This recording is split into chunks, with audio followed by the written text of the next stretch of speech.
Let me ask you something.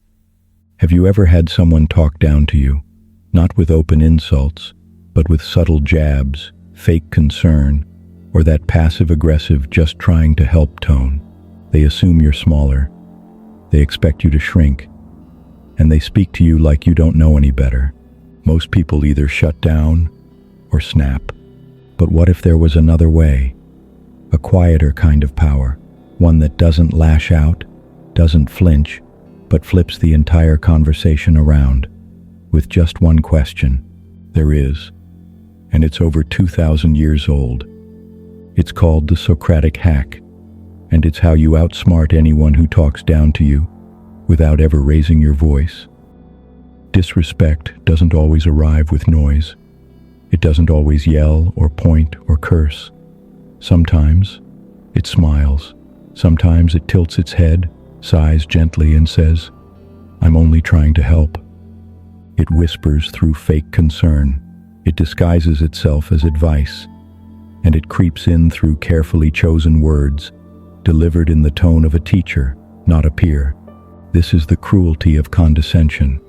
It doesn't just belittle your intelligence, it questions your right to stand equal. And here's what makes it powerful. It pretends to be kind. A smirk, a delayed pause, a compliment sharpened at the edges. These are not accidents. They are power plays, designed not to cut, but to make you cut yourself. And most of the time, it works. Because we're conditioned to doubt our anger, to soften our instincts, to ask ourselves if maybe we're just being too sensitive. So we freeze. We deflect with a nervous laugh. We tell ourselves it's not worth the fight. But later, alone, we replay the moment, feeling the insult echo through us like a stone dropped in still water. Here's the truth they never expect you to realize. When someone talks down to you, they are not standing on higher ground. They're climbing on stilts made of fear, because real confidence has no need to diminish. This isn't about their strength. It's about their insecurity, their need to assert control, to see you flustered, off balance, doubting your own voice. And the moment you react emotionally, you give them exactly what they came for, proof that you can be moved. But if you can pause, if you can stay present in that split second between insult and instinct, you disrupt the entire design. You become the weight in the room, the stillness they can't shake, the mirror they can't avoid, because silence, when it's rooted in self-knowledge, is more terrifying than rage. And once you master that pause, the conversation no longer belongs to them.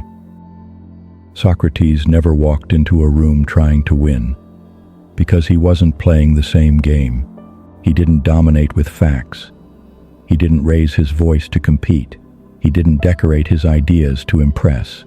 Instead, he came with nothing, no pretense, no armor, just a mind sharpened by humility and a mouth trained to ask instead of tell. "I know that I know nothing," he said. And from that emptiness, he became unstoppable, because the one who knows they know nothing is already free from the performance of knowing. And so he walked among kings, generals, and self-proclaimed wise men, not to challenge their titles, but to ask them what their titles actually meant. How did he do it? He asked questions, not rhetorical traps, not sarcastic jabs, but real, honest, clear-eyed questions that forced people to face the scaffolding of their own beliefs. Questions like lanterns held up to the dark corners of the mind. Let's bring it to today. Imagine someone says to you, "Wow, you really think you're qualified to talk about this?" Most people would feel their stomach drop. They'd panic, they'd over-explain, or bite back, because we've been taught to prove ourselves when someone implies we don't belong. But the Socratic move? You inhale, steady, tilt your head just slightly, and calmly respond, "That's an interesting question. What makes you feel I'm not qualified?" You don't defend, you don't retaliate, you invite. And just like that, You shift from target to mirror. Now they must speak with precision. Now they are exposed to their own assumptions, and most of the time, they realize they don't actually know why they believe what they believe. This is the essence of what Socrates called midwifery of thought.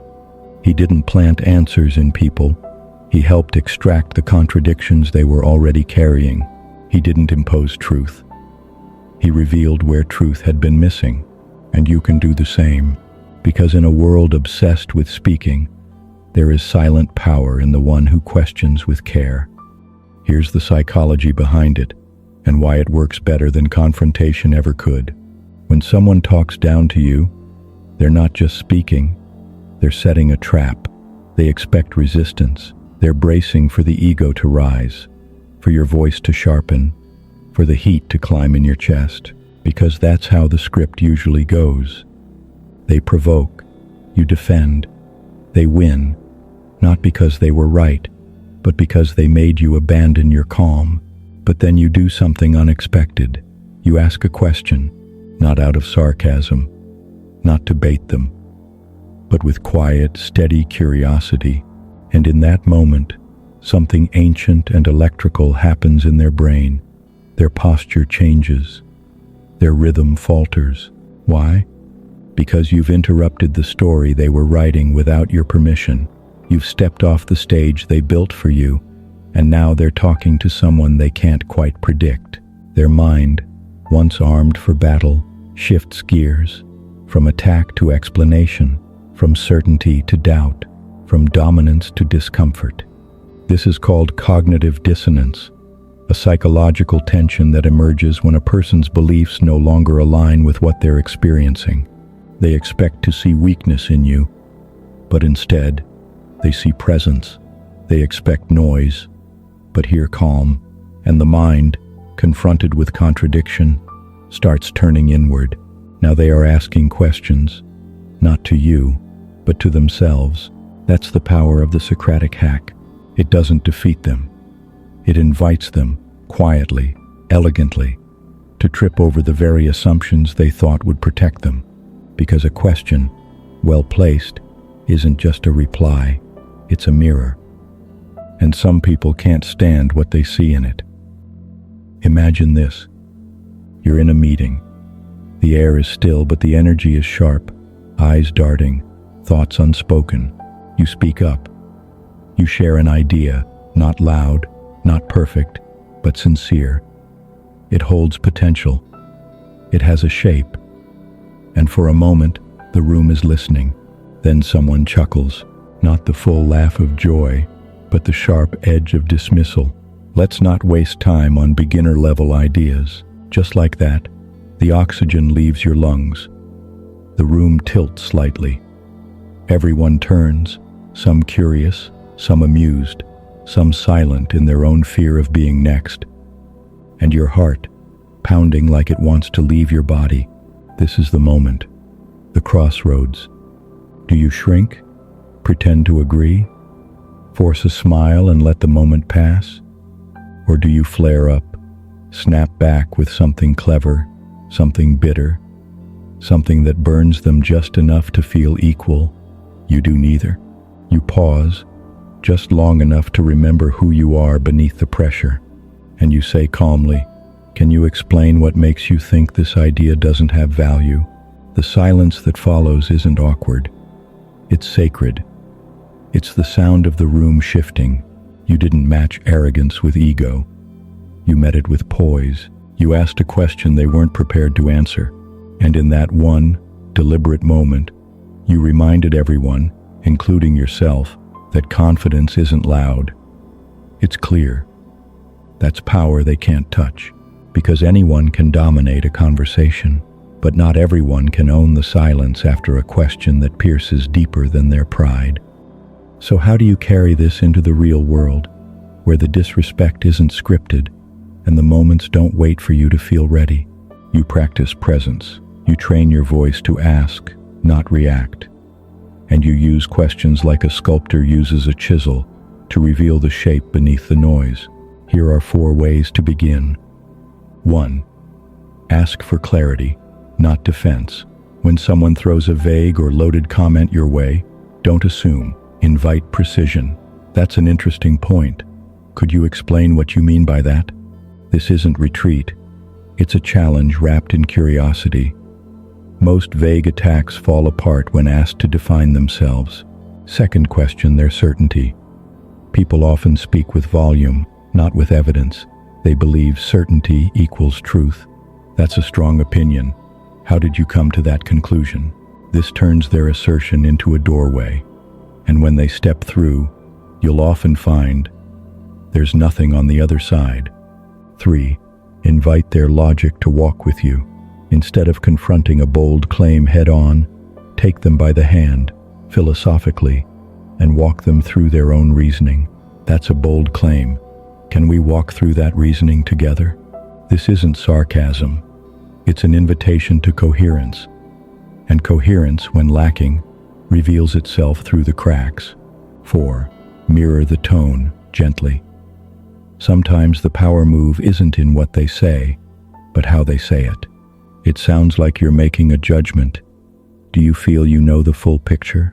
This places the mirror in front of them, not with hostility, but with poise, because when they hear their tone played back, they often realize how hollow it really sounds. Each of these questions is simple, but don't confuse that with weakness.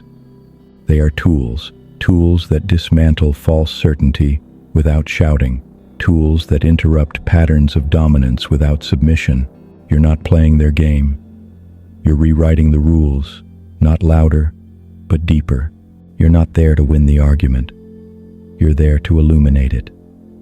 And that's a kind of power most people never learn to recognize until it's too late to match. Most people mistake volume for strength. They think power has to be loud, that it must arrive with declarations, sharp tones, raised eyebrows, and fast replies. But real power is the opposite.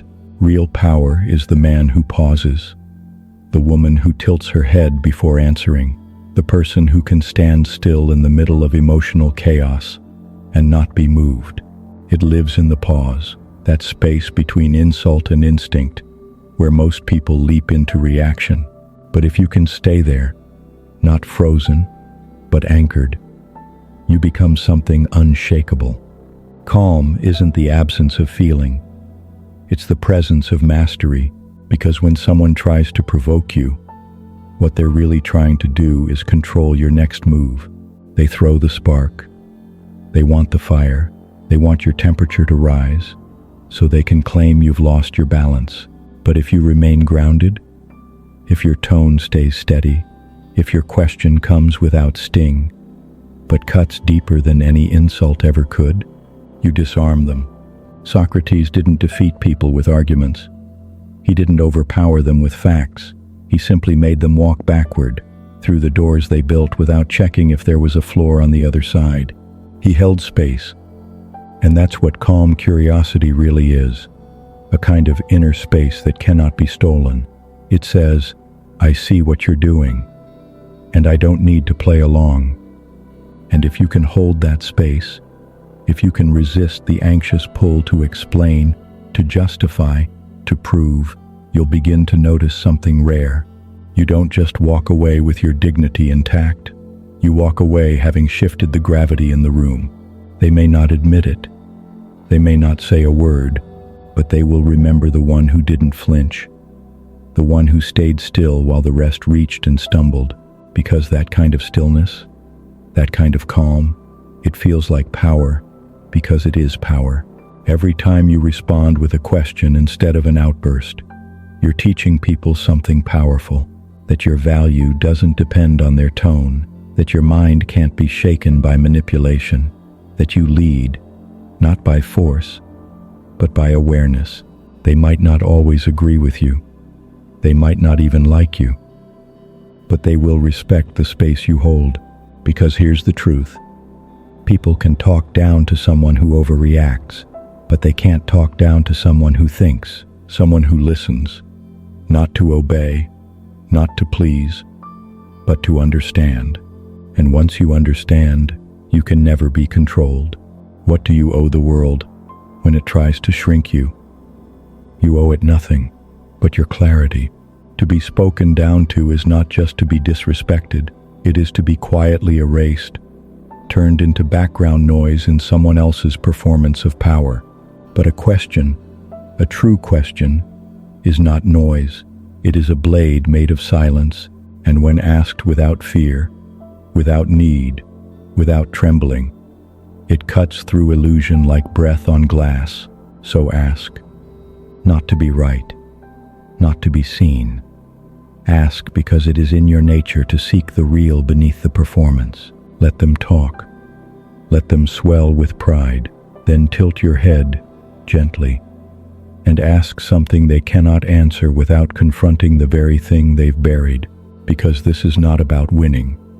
It never was. This is about becoming untouchable in the most human way, not hard like stone, but still like deep water, reflecting everything, absorbing nothing. And if they walk away feeling unsettled, let them. That's what truth does when it's not trying to please. You do not rise by reacting, you rise by returning to the part of you that cannot be moved, cannot be provoked, cannot be made small. So the next time they try to dim you, don't burn hotter. Go still, go deep, and ask the kind of question that echoes in the hollow parts of their certainty.